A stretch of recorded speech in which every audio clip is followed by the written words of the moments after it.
You know my rule, if you do not understand a contract, don't sign it. Get advice, get clarification about its terms.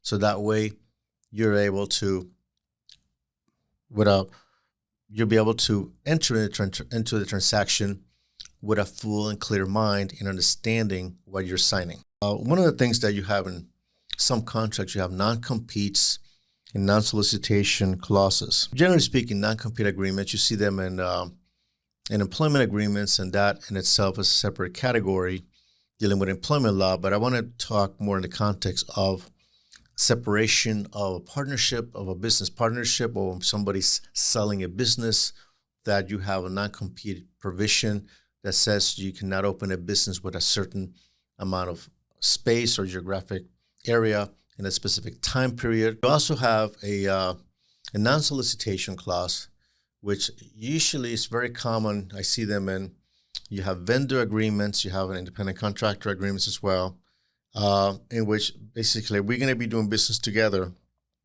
but you agree not to solicit my employees.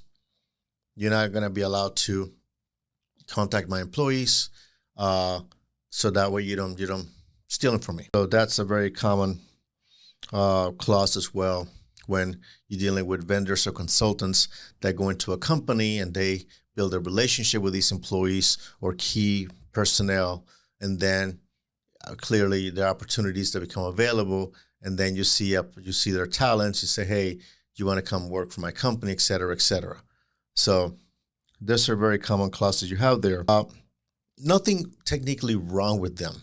There's a reason why to have them there is to protect your intellectual property, into your training, your knowledge base, and the training that you provide to these individuals. And also, if you're buying a business, if you're selling your business, it is reasonable for the buyer to say, hey, listen, if you have an Italian restaurant that you're selling to me, say here in Boca, you agree not to open another restaurant within 25-mile radius, for example, for 3 years.